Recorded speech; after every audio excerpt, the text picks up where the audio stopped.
Hi, this is Dave Edwards. I want to share a couple of stories with you. The first one goes back to my very early days as a manager. I came into a situation where I knew something needed to change in our organization.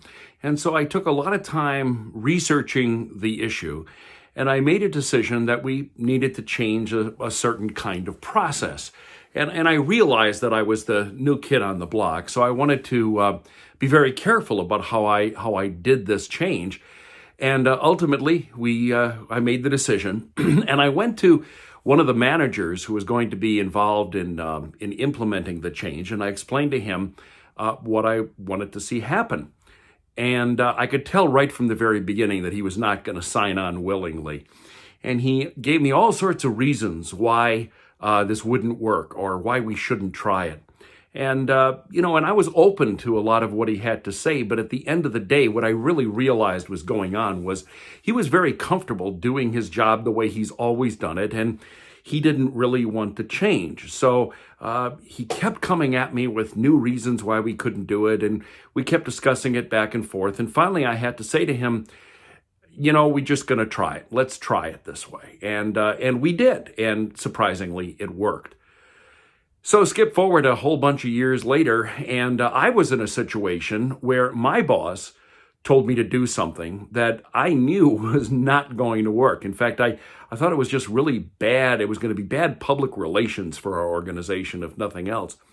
But I knew it was very important to my boss that we make this change. So what was I going to do? Now, I could certainly have pushed back, but instead I tried a different tactic. I said to him, look, I'll do whatever you want me to do, and we'll start your program right away. However, I want to tell you that in my mind, you also pay me for the expertise that I bring to the organization. So let me give you some of the reasons why I don't think this is a good idea. But if at the end of the day, you reject my ideas, you want me to go ahead, we'll march in lockstep.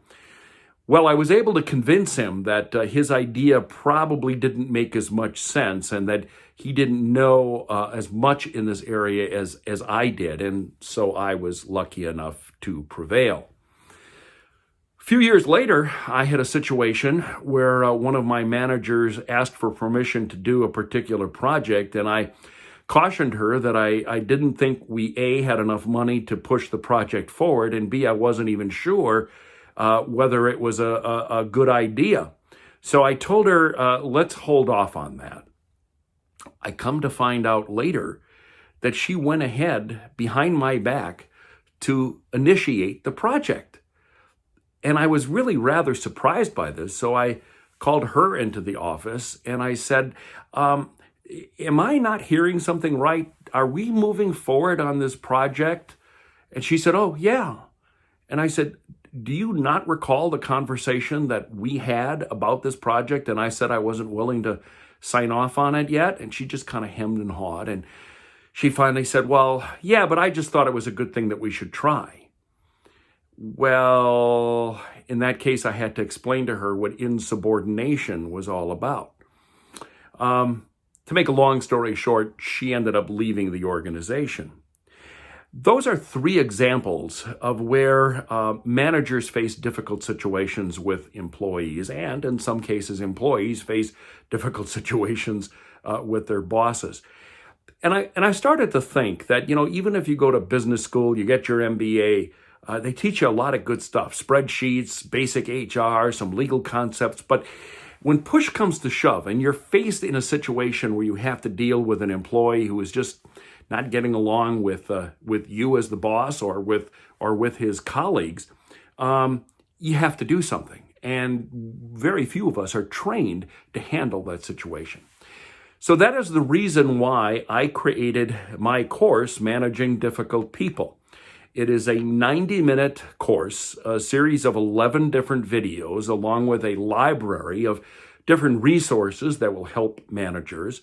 And I really think that if you take the time and watch the videos and read some of the resources, it will prepare you better for difficult situations ahead, because we all will face them.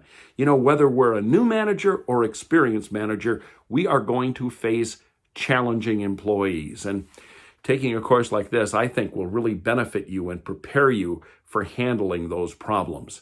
So check it out, please. Please consider signing up for the class. I know you will benefit from it.